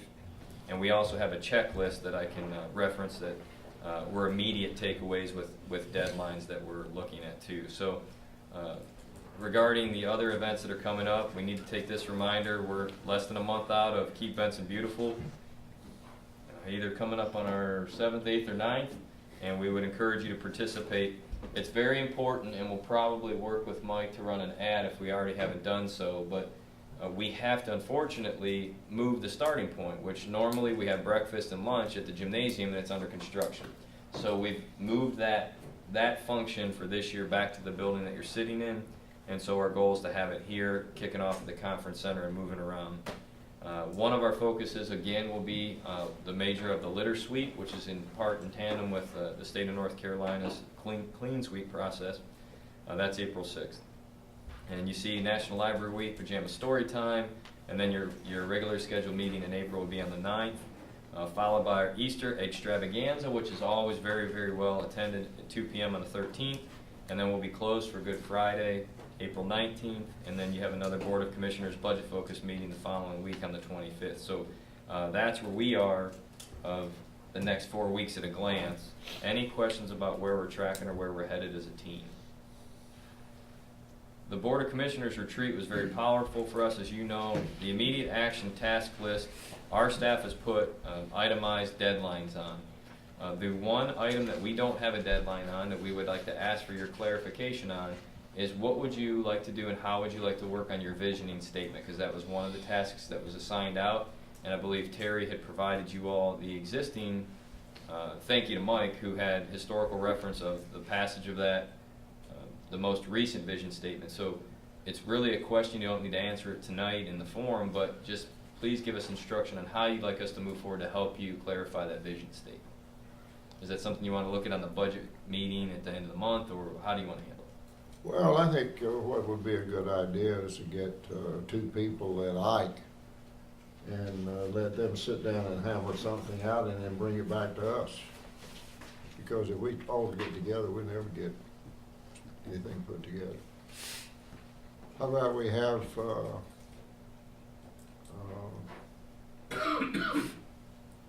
Jim and William and Ike to serve on the committee and come back to the first meeting in April. I will not be at that meeting in April, so you better get someone else. Dean? Yep. I'm fine with it if that's the board wants. When we meeting?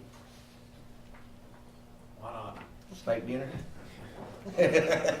You back? Is that all right? Is that all right with the board? I'll stay and let them cook. I would ask if we're gonna meet on it, if there's anything that the board feels like they would like to definitely be put in the vision statement, if y'all wanna email me, if that's what y'all wanna do, that way I can have y'all's opinion with me. If y'all have any strong feelings about anything. Okay. Somebody make a motion about that. So we got it on the record. I'm not gonna motion myself. Yeah, I can't motion myself. So I find out you can nominate yourself. So we're gonna make a motion that, a committee is Commissioner, okay, that the town attorney, Commissioner Nagers, and Commissioner Clam, Anybody else that wants to be a part of it? to have a meeting to form our, Is it a vision statement committee? vision statement committee. tonight's responsible for the food. All right, all in favor say aye. Aye. Opposed, no, okay. Let's It's go. not fair that I don't get a vote on all that. I wrote it too, but thank you for that. So Mayor, moving on, under item 2, we want to thank the board. You've renewed your council priorities, which are clearly identified on the wall. All 7 of those items were renewed. When it comes to 2019 council goals that were established, we sent that email out. You have 12 definitive goals. So we are moving forward with that process. If there's anything that you needed us to do, our concept is to do a vertical standee or a pull-up. As we have our principles and our priorities balanced on the wall, we can have our council 12 goals and a vertical standee, very inexpensive, so that if we're moving the meeting around or going somewhere, we know what our goals are, and we would use those and display them in town hall. So that's where we're tracking from a visual perspective. Is there anything else you would want or need us to do as we try to move forward to 19 and be effective? Just for the board's information, when the mayors got together here a few weeks ago, everybody talked about how nasty the county was. Paper all up and down the road, so they wanted to get something going. So the county has designated the 13th through the 24th, I believe, of April as cleanup time. And I told them yesterday that we couldn't participate because we had ours on the 6th.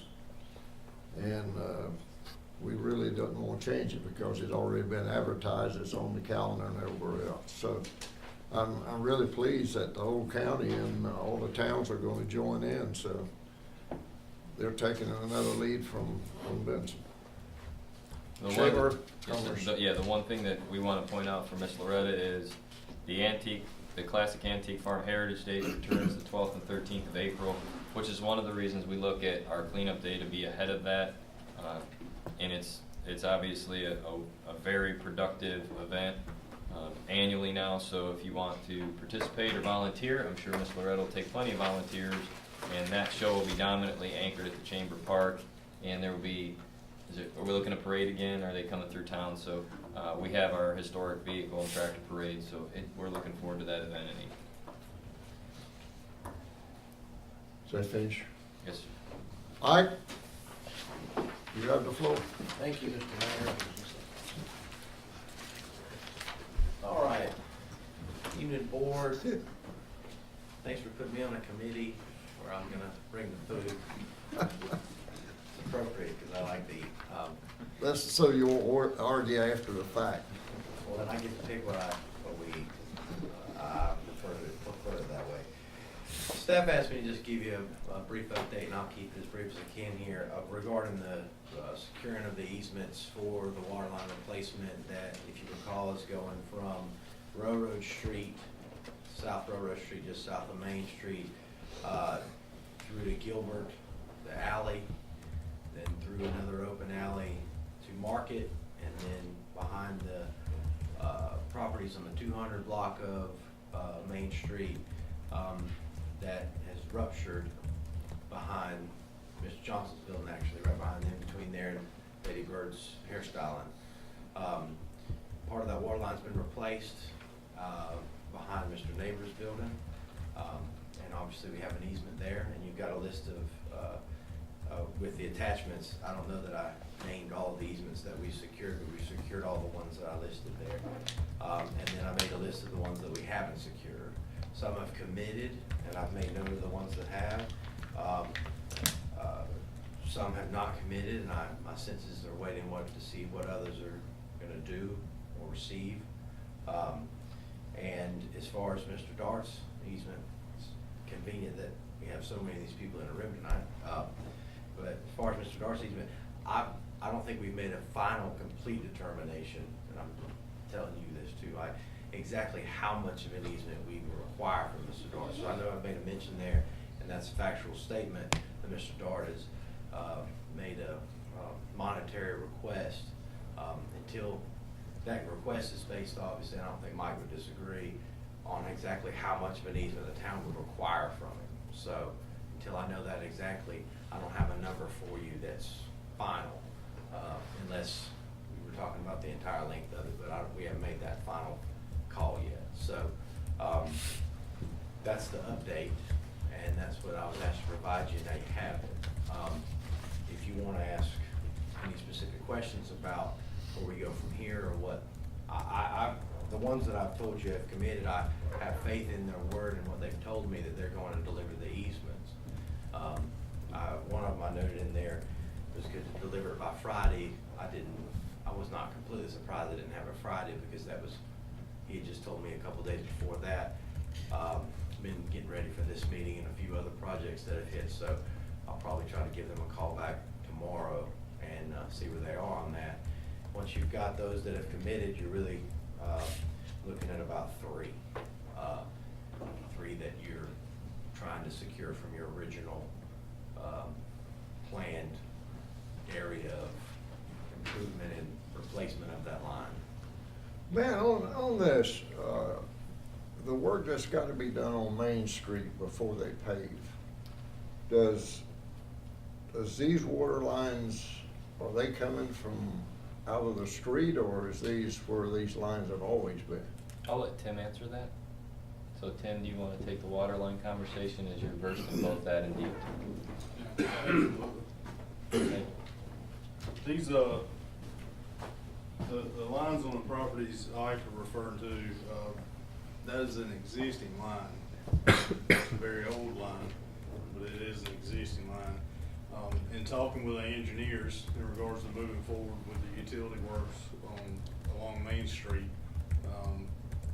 these lines would have to remain in place to be able to serve those businesses. It would allow us to eliminate the line on Main Street, but this line would have to be replaced and in good order. One, because it currently serves some of the businesses, and it would allow us to eliminate that main line in Main Street. So it's sort of dual purpose. Okay. One thing Tim didn't mention, I think this board's heard this a few times now, but that line's very old. It was placed probably between 70 and 90 years ago. I really don't know that. Now, well, it's something that old, it's hard to It appears tell. to be very, very old. I don't know who sat on this board then, but they made a good investment because that line certainly lasted. These issues come about because, and I don't know when this exactly, there wasn't a year I can cite you to when things changed as far as typical procedure, but for a long time, lines were just placed on properties, and easements either were not thought of or were not discussed or just not deemed necessary. I don't know because I wasn't around in 1922 or whenever this line was put down. So, but nevertheless, these easements weren't procured. So now that you're going back to fix them, we're going back and having to obtain what should have been obtained. So I'm not throwing anybody that's probably long dead under the bus intentionally. That's a factual statement, I believe. So nevertheless. What are you looking for us to do? It's just an update. Okay. I'm still working to secure these things, still working on exactly what we need to do with Mr. Dark's property. Then we have to go back to a couple of the others. If these two that have committed on this list that I provided you, and then I will be coming back again, and I'll go ahead and prepare you. It's probably going to be with compensation requests, and I mean, you can imagine that people are asked to give something on their land, and you know, the one side of the coin being that these easements serve the property that they are, the property owner who's granting the easement, and that's true, but they're also a line that runs through their property and impacts what they can do with their land. And I'm keenly aware of that when I go into someone's office or make a phone call or get in touch with somebody and I'm asking them for something. I've gotten, I don't know how many emails I've gotten for this town since I've been town attorney. It's a lot, and very few of them were, pleasant, happy conversations. So I've had to procure easements and then procure easements from members of this board. And, I understand that it's something that people just would rather not have to deal with, but that being said, there's a benefit for the property owners in getting a new line, but there's a burden to their property as well. And if there's going to be a request for compensation, those will come back to the board and we'll have another discussion. Well, the reason I asked that, I've had a number of people ask me lately, you know, when we're gonna pave Main Street. And when I say August, they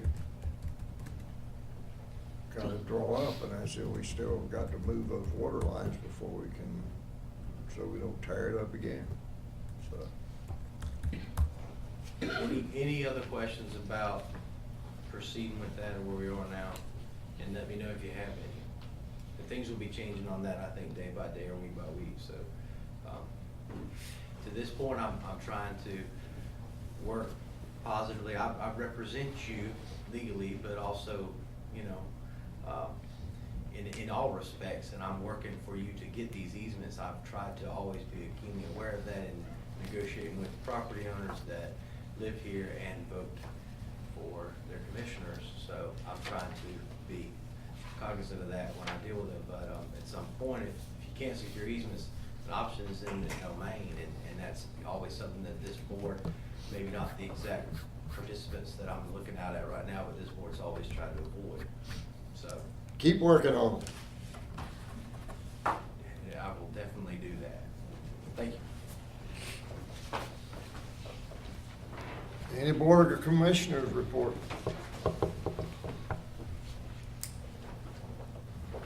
Nobody has anything? Well, I want to kind of bring you up to date on, you know, there's been some criticism about, you know, people not knowing what's going on, but just so you understand what happened with the Jimmy Caps thing. Billy Yergin came to me last July, August, and asked me if we would do a celebration for Jimmy Caps because he'll have 60 years at the Grand Ole Opry, and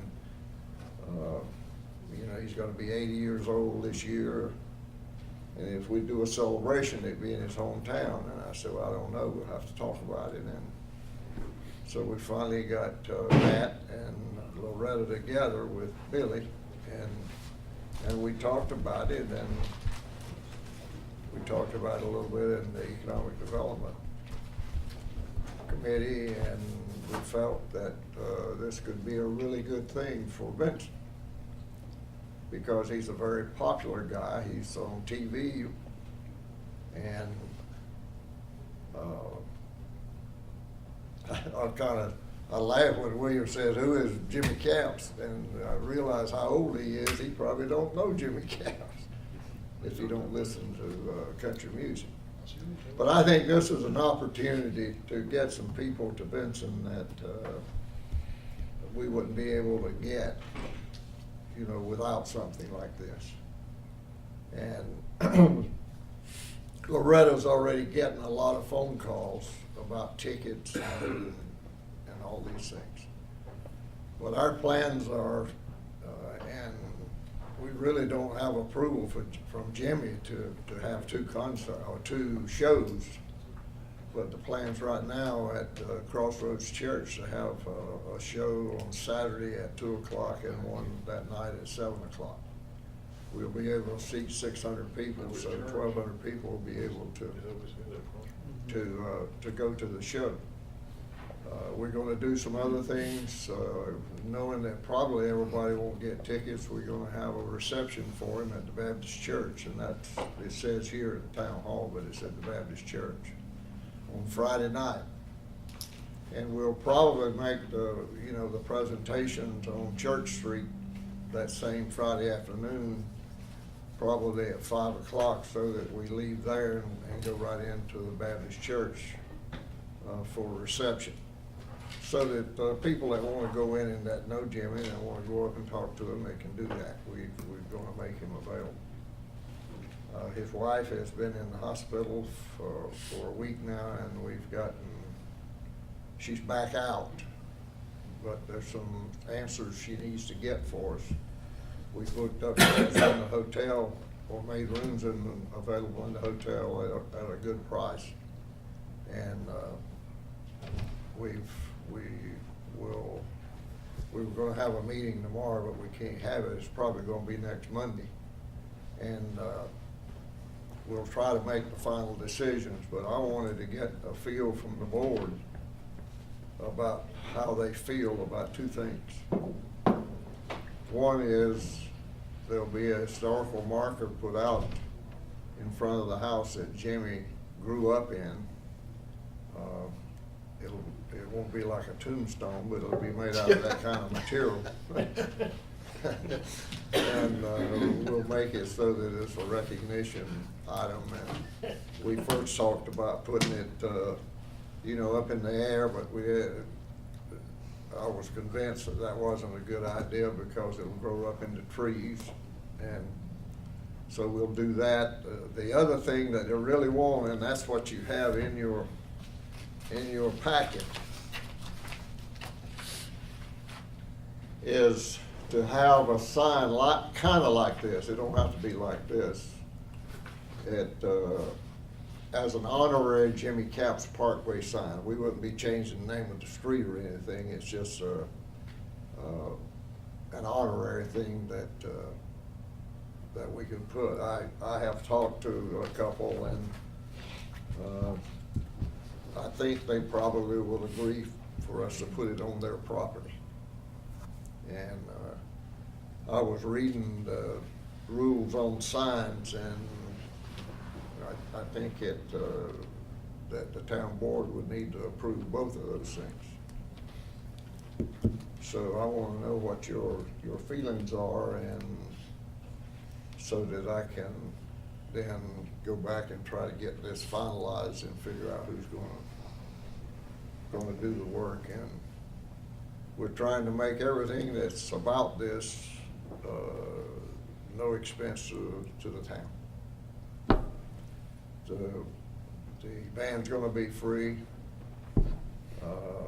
We've got to pay a little bit for the employees that's going to be working at Crossroads, and I got somebody yesterday that agreed to pay that. So I don't think we'll have to pay anything at the Baptist church, but we certainly will, make a donation for appreciation. So what does the board think about what we're talking about doing in recognition on Church Street? Where are you talking about it on Church Street? Where is that at? It's right there, right? 216 West Church Street, I believe, where you grew up. Huh? You grew up at 216 West Church Street, I believe. Yeah. 216. Well, you gotta put it where you can see it, and of course we'd like to put it on the right-hand side going west, but there's nowhere to put it. Who currently resides at 216 West Church? Huh? Who currently resides there? I don't know, but that's part of the trip we gotta make, but we'll put the marker will be on town property. Be on the right. I mean, If we- seeing them having the address and everything, they might get people to go over there, stopping in front, might freak them out. They see people out there looking at their house and stuff. Most of the feedback that I've gotten since you sent out a newsletter, and it was in the newsletter, and I got a phone call about it at lunch today, were mostly concerns about readdressing Church Street. And so I told most of them that I did not believe we were looking at readdressing Church Street. No, we're not changing the name, My only other question is, and I apologize that I don't know Jimmy Capps other than the little bit of reading I've done since our retreat. Is this honorary Jimmy Capps Parkway a permanent thing, or is it, because I don't want, I'm scared to set the precedence that we're gonna start honoring our streets, because if we do it for Jimmy Capps, and I'm sure he's very accomplished and done great, but I'm scared that if we set that precedence of honoring streets to people that how are we gonna tell the next request no? That's my only concern, is that we're opening up a can. You could have requests that'll layer in different people, no question about that.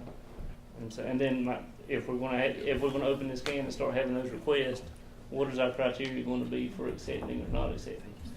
Because This came about as a result of a sign that's in Tennessee.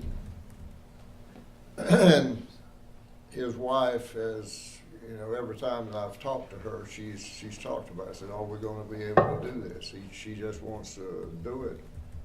And it might be we'll wind up that we'll put it up while he's here and take it down. but I don't think that's the plans, the way we're talking now. Well, I think he'll be a drawing card. I mean, I think there will be a lot of people that maybe you don't envision, that maybe even in an older generation, but he's well known to that generation. He got his start with Jim Thornton and Hayden Ivey and all of that crowd. In fact, he was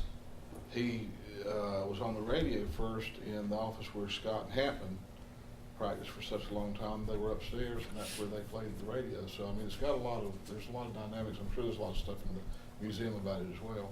But he's a drawing card, and he's in the National Hall of Fame and all that. So as far as an entertainer, he's maybe one of the I guess he's hit the greatest mark of anyone entertainment-wise that's come from Benson. Probably the greatest guitar picker there is in He's way the back United there with States. the Beach Boys. I mean, he's done stuff. So, So you say he's country, and what is he? What kind of music he do? What kind of music? Uh-huh. It's principally would be country, I guess, or yeah, bluegrass.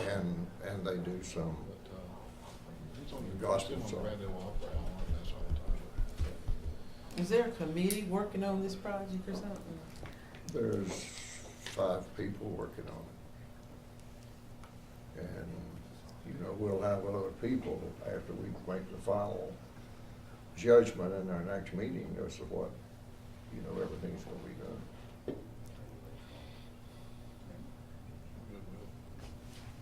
I'm not saying I'm 100% against it. I just would like, I want to know, is there going to be any cost to the taxpayers, which you said that you want to try not to do, so that would be a thing to me. And the only other concern that I have is just what I just said, is setting a precedence for people that we're going to start naming streets or making honorary streets. That's something that we've never done before, and I don't know if there's policy or procedures that other municipalities use to make those decisions. Well, he was here in 2009. And he was honored then, if I wasn't mistaken, that Mayor Massengill honored him. No, it was, I think it was a thing with the Stevensons where they were all playing together. And I know I saw him at Stevenson's restaurant when he was here that time. There was a proclamation done too. There was a proclamation done for him when he was here, right? So that's, that's where we, and, as you get questions, you gotta bring them to me, because if we absolutely are not gonna do that, I need to tell her early on.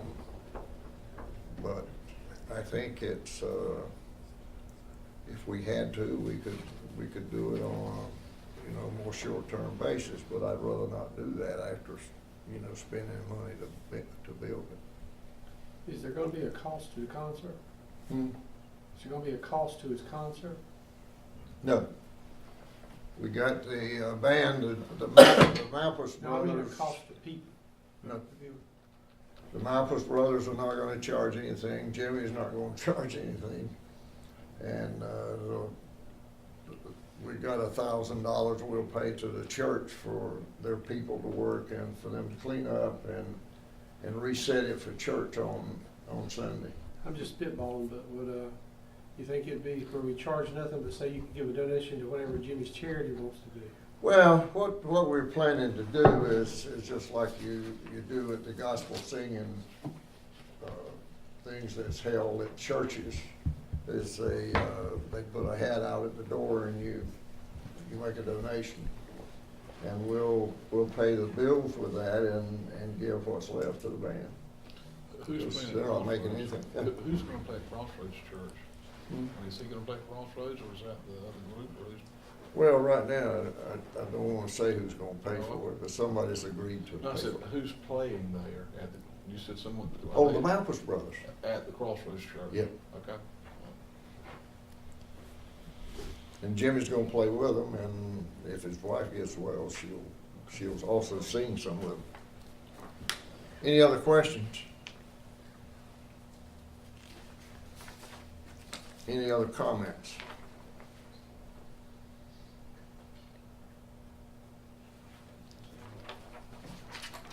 So right now, you basically just sharing information, we're not making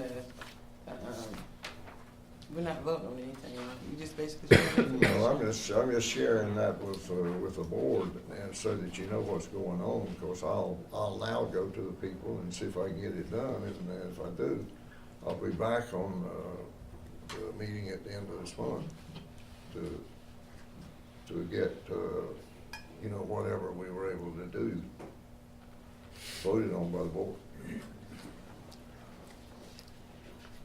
I'll now entertain a motion to go into closed session. Can I ask for a 2-minute recess before we do that? Well, 2, say 5. Well, I don't.